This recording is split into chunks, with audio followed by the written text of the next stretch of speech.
Welcome to today's talk. It's a pleasure to introduce Ian Cinnamon. So Ian is an engineer and entrepreneur. He has been a leader and advisor for a number of Silicon Valley-based technology companies. Among those, he served in product roles at Apple, Yelp, and Zynga. He led a startup called Superlabs. He serves as a director of strategy for a non-profit called Immunity Project. He also authored 2 books called Programming Video Games for the Evil Genius and DIY Drone for the Evil Genius, so you see a pattern there. He is an MIT graduate, and currently he is doing his MBA here at the Stanford Business School. And today he is coming to us to talk Where's Waldo? A Brain's Perspective. And I guess many of you know Where's Waldo, which is kind of an example of visual search, which is important in your daily life when you go to a grocery store, but also when you play video games. And our human brains excels in certain of these visual tasks, and in others it does not. And these kind of considerations of how our brain and how our visual system works obviously impacts how we should design video games, and I think that's what he will talk about. So welcome. So as was mentioned, we're going to talk a little bit about how cognitive science and human visual search applies to media. So before I dive into that, just want to thank 2 groups. One is Synapse Technology Corporation, which is applying computer vision to solve a lot of the issues that we're about to talk about. And the other is Dr. Jeremy Wolf at Brigham and Women's. He was my mentor. I worked in his lab for several years, and he generously provided a lot of the data and even some of the slides that you'll see today. So if you have any questions or see anything that's wrong, blame him, not me. Just kidding. So a little bit of background on me. You kind of heard this. I went to MIT, studied human visual search, which is the understanding of how the brain actually works and interacts with the visual world around us. After that, I applied everything I learned to Zynga, where we made video games. I don't know if you've heard of Words with Friends or Farmville or any of those. You might be addicted to them. That's fine. I guess you could thank me for that. I also wrote 2 books for McGraw-Hill, which also utilized a lot of what we learned in human visual search, and now working with Synapse Technology. So in terms of all the research you're about to see, it was funded by your hard tax dollars, a lot of grants from the government, and a lot that has to do with actually defense and security, and we'll talk about that in a little bit too. So to dive right in, I'm about to show you an image, and I want you to look at it, and then I'm going to ask you a question about the image. So when I ask you the question, call out, talk to me, let's make this interactive. All right, so you see this? Look at it for a second. Can you find the yellow car? Call out if you see it. Yes. Yeah. Pretty easy to spot, right? And that's called preattentive vision. So this is the basic idea that when you first look at a visual space or an image, you're going to immediately pick up and notice certain things. This goes way back to our early learning around foraging, when we were hunters and gatherers and we needed to identify something in a visual field. How do I identify a predator or something that's safe to eat, et cetera? We notice that. So let's apply this now to media. So this is an app that I assume you all are somewhat familiar with, Facebook. And if you look at this and I ask you what stands out, similar to that yellow car that you noticed, what do you see when you look at this? The marketplace, that little 1 on it. Anything else? The pictures, maybe the plus, that blue plus. And what you have to keep in mind is as we talk about this, and especially apply it to media and games, all of this is extremely intentional. The fact that they have that blue plus, that red circle, they want your eyes to go there. They want you to notice that. They want you to probably tap or click on it. Now, if we look at this app, I'm sure you're all familiar as well with LinkedIn. Take a look at this. Tell me what you notice here. The red circles on the bottom again, maybe? The new post, yeah. So what's interesting, if you put these side by side, is Facebook tries really hard to guide you to one of 2 areas. They want you clearly to add something to your story, or they want you to tap on Marketplace. Whereas on LinkedIn, for me at least when I look at this, it's a little bit more distracting. There's 2 separate call to actions on the bottom. They want you to tap on new posts, even though I just opened this app. And if you think about it, when you interact with these different social media apps on a daily basis, which one are you more likely to go to? And when you go to it, what do you immediately do? So not going to say which one's a favorite or which one I personally prefer, but you might get a sense just from looking at this, which one is going to draw users in more often and kind of guide them to a certain action. This all goes back to preattentive vision and human visual search. And when you ask, why does a company like Facebook or LinkedIn have tens of thousands of employees, to be frank, it's to figure things out like this and to understand where do you highlight certain items? How do you draw someone's attention there? How do you really optimize and make sure people are more and more engaged with the apps that you're creating? Same with this. So this is a game, Clash Royale. Again, if you look at this, you could see they're doing something similar to LinkedIn where you have a couple more notifications on the bottom. But at the same time, this big yellow button, at least for me, draws my attention first. And that's because clearly they want you to tap on that before you tap. So they actually create a hierarchy of areas where you want to attune your vision. So let's now talk about a different aspect of visual search. So this is a curtain. This is not interesting, but what's behind the curtain, you're only going to get about a half second to look at. So I want you, when you look at it, to try to absorb as much visual information about what's behind this curtain as possible, and then I'm going to ask you to tell me what you saw. You ready? All right, so what did you see? Colorful crosses. Colorful? All right, some pluses maybe we'll call them. What else did you guys see? It was like yellow, blue, and red, green. Okay, so red and green, blue and yellow kind of paired together. Diagonal. Diagonal? All right, let's call those X's. Maybe one of these two shapes? Different directions. Yeah, so different directions too. But did you guys notice this shape or this shape? Both? One or the other? All right, so this is what you just saw. So you're right, it was both.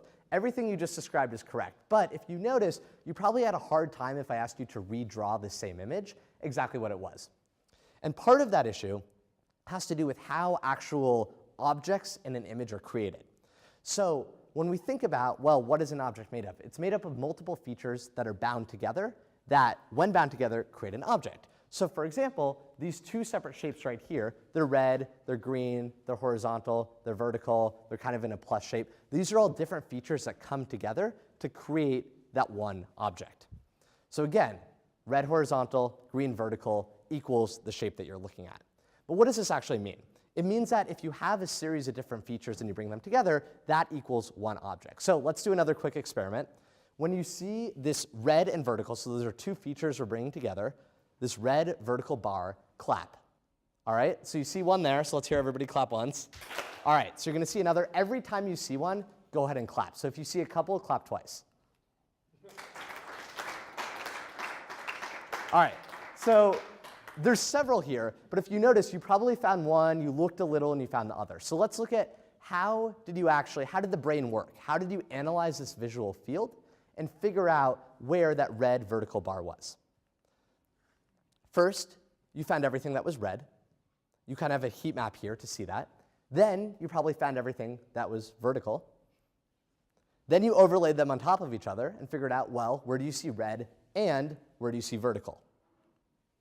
And boom, you have your three red vertical objects. So what this shows us is we just performed a guided search using the two separate features that were bound together to create one object. Now, pulling some data, again, generously provided by Dr. Wolf here, we can look at different types of visual search have different difficulties. So for example, on this first one, which we call feature search, if only one single feature stands out, so for example, you're looking in a field of green things for one thing that's red, it's fairly easy to immediately jump to that red object.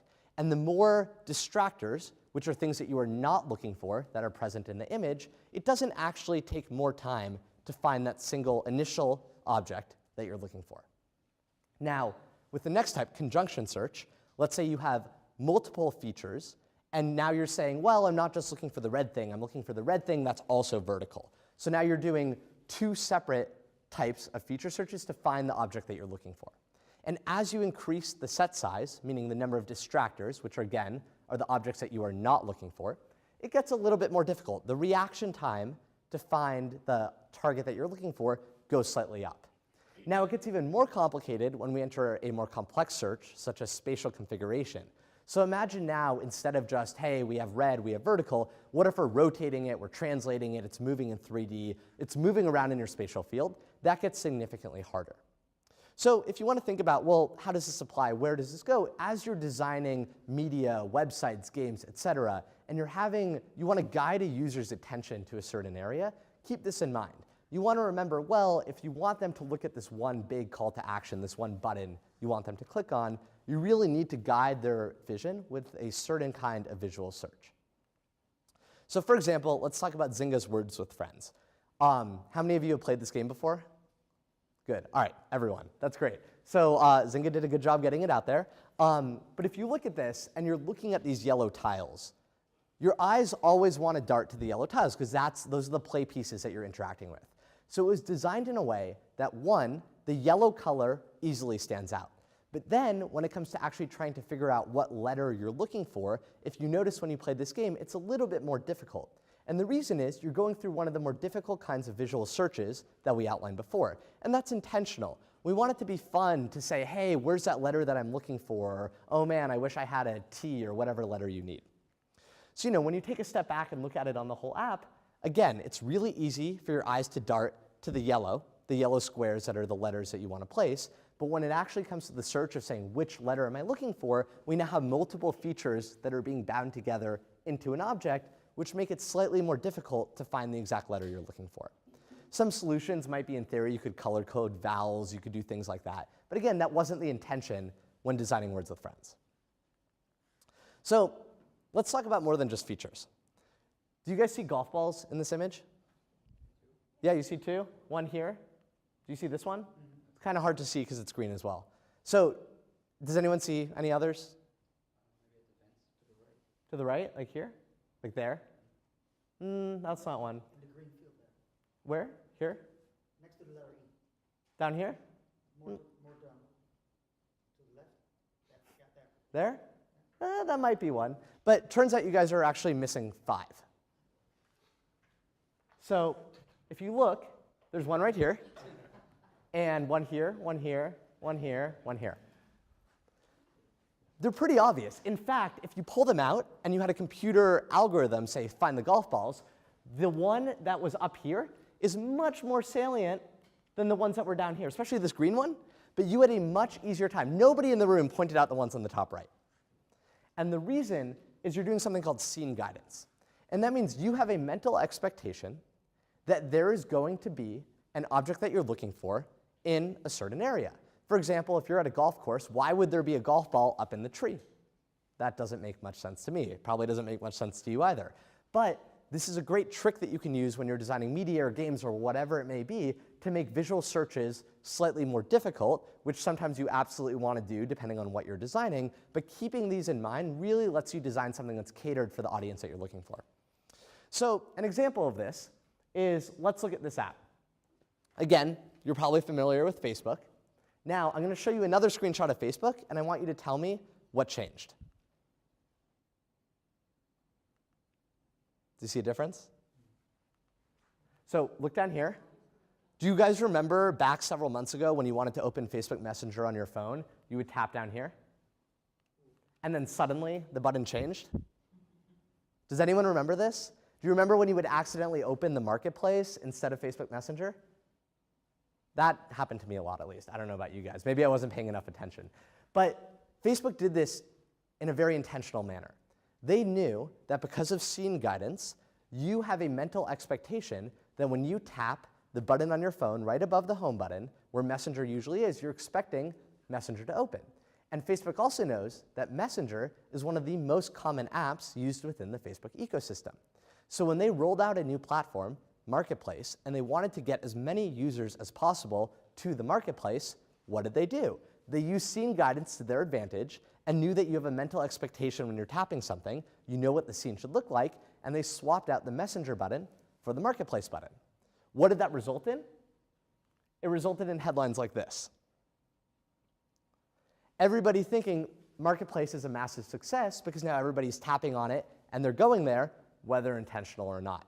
So again, a lot of companies will use tactics like this to get new users onto a new product they're releasing, potentially inflate numbers. Who knows if Marketplace is a success or not? Who knows if it's going to be the new eBay or not? But tactics like this are extremely common in trying to get users to go in a certain direction.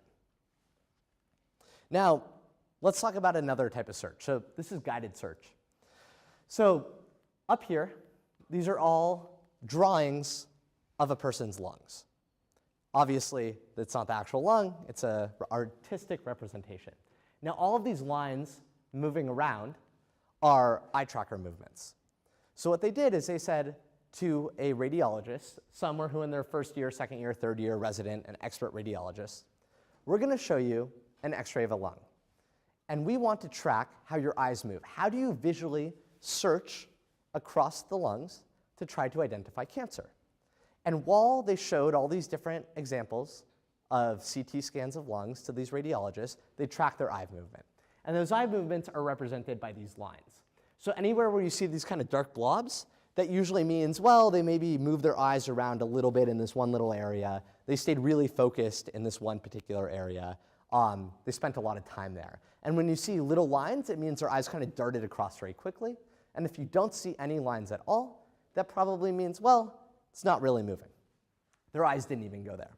So the first thing to point out is if you look at how somebody who uses a product, so in this case, looking for cancer in x-rays of lungs, analyzes a visual field, they really start to get some prior knowledge, right? So a first year, you can see they're kind of looking all over the place. Maybe they're guiding a little bit towards this area, which you'll see why they do that in a second.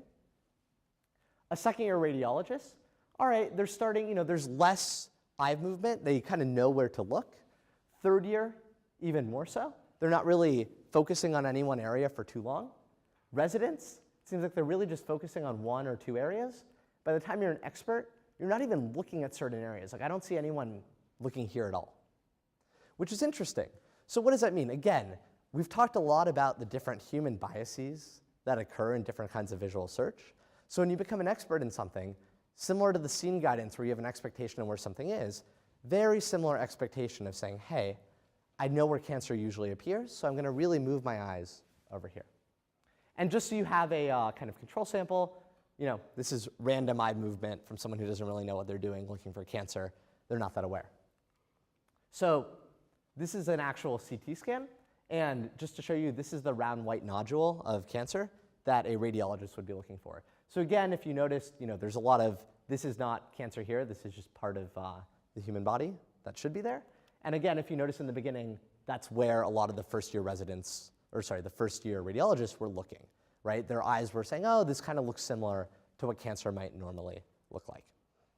Now, what's interesting is if you show this image to a radiologist, especially an expert radiologist, they're pretty good at spotting this little round white nodule.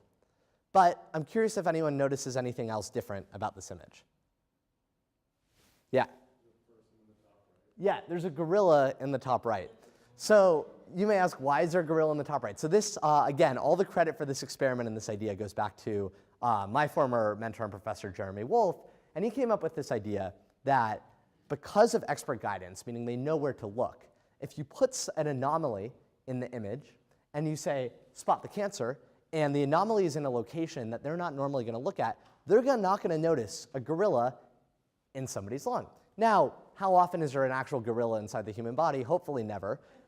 But this points to a lot of other issues. So especially in the healthcare space, if you go in to a hospital and you say, hey, I've been coughing up blood, whatever, something's wrong, they'll do a CT scan. But when they look at the CT scan, they already have a mental expectation of what they're looking for. They might be looking for some lesion, maybe cancer, something else.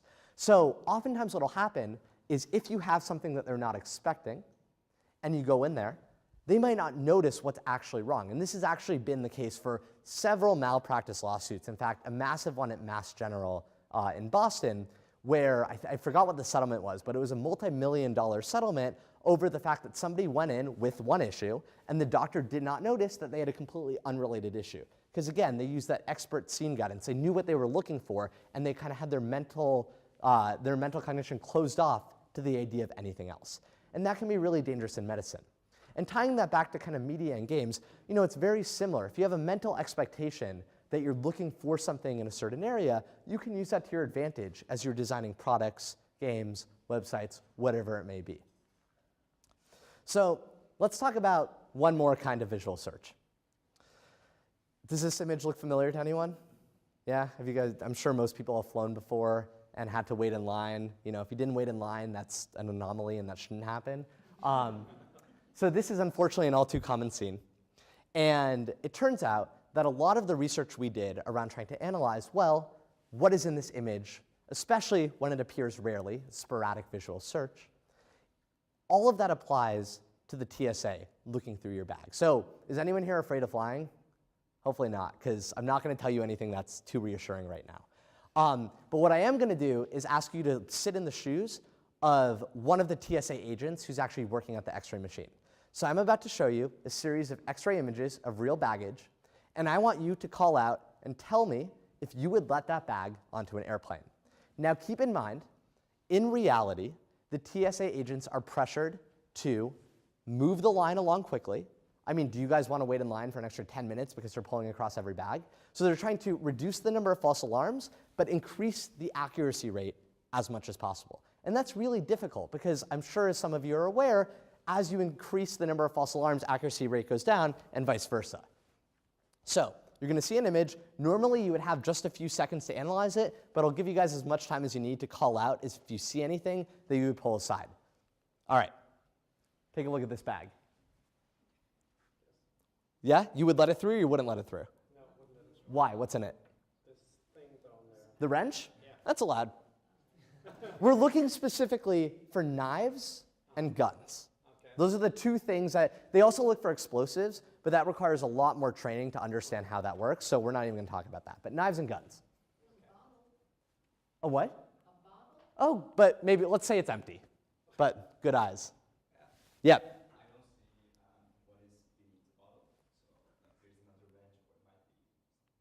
That's a very good call. Anyone else? Squeezers, how do you call them? Squeeze. To the right. And then the shape of the two fingers. This thing? Yeah. Yeah, that does look like it could be dangerous. Well, it turns out this bag would be allowed onto an airplane. There's nothing bad about it. And it's interesting to think about, put yourself in the shoes of that TSA officer, right? They're being pressured to move fast, but if something bad happens, they're liable.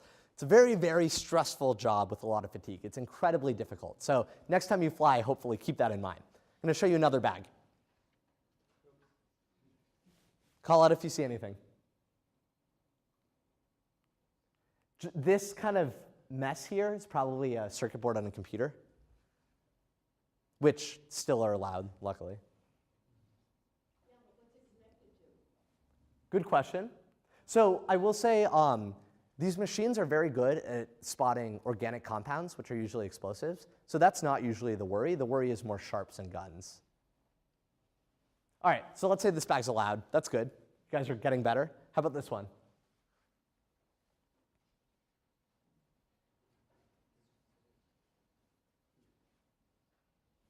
Looks like clippers of some sort. Right here? Yeah, that would be allowed. Anything else? Yep. It sort of looks like there's a shape of what could be like a sheath knife, like underneath, like up a little more, the gray thing right there. Here? Up one more, it's like sort of underneath, yeah, that big shape right there. Yep. Good eyes. This one actually doesn't contain anything bad. Again, it's really, really, really difficult. All right, how about this one? Needle? Anything else? Knife to the right? Here? No, that's okay. Point is, it's really hard. Turns out whoever said needle, you were close. This is actually a knife turned on its side. But the point is, this is a very, very, very difficult task. Extraordinarily difficult. In fact, what's really interesting is one of the researchers who was studying this area put an app out on the App Store that you could download. I think it's on iPhone and Android. It's called the TSA Baggage Scanner. And what they do is to collect data and better understand how the human brain works. They simulate X-ray data. So this is real X-ray data, but they use simulated X-ray data. And they let you play around and say, OK, well, pretend you're a TSA agent. Can you spot it? Can you not spot it? And the data they're gathering is actually fascinating. So what it points out to is an experiment very similar to one that was done in the lab. So let's say you take 20 bags that contain guns or knives, some threat that you normally would not let on an airplane. And let's say in scenario number 1, you put that in a stack of 40 bags total. So 50% of the bags that go through contain a gun or a knife. In scenario number 2, very, very few contain a gun or a knife, only about 2%. When you run this experiment, and just for your reference, we're not actually using TSA agents, volunteers off Craigslist, so the performance is different. This experiment is being done with TSA agents as well, but that's all secret, classified, confidential information. But if you look at how many times they miss a threat, it's about 20% in the high prevalence case, so when half of the bags contain threats. But when only 2% of the bags contain threats, the error rate more than doubles. And again, this is one of those factors of human visual search, where the less often something that you're looking for appears, the more difficult it is to find. And by the way, if you really want to test how well the TSA is doing, if you take like a sausage and iPhone like cables and you wrap your headphone cables around and like plug the end into the sausage, that'll freak them out because sausages are like a very similar density and organic material to explosives and wires wrapped around it. So if you want to see if your local airport is doing a good job, don't actually do this, but if you wanted to in theory test it, that would be one way you could see if they're performing well. Yeah, so don't do that. But what's interesting is if you think about this problem, how do you solve this, right? If you're dealing with a situation where you need to find an item and it appears rarely, how do you make it easier on the human beings to find that item? Well, what a lot of the vendors of this technology came up with is something called threat image projection. And what that does is it artificially puts a gun, a knife, a bomb, or something into your bag.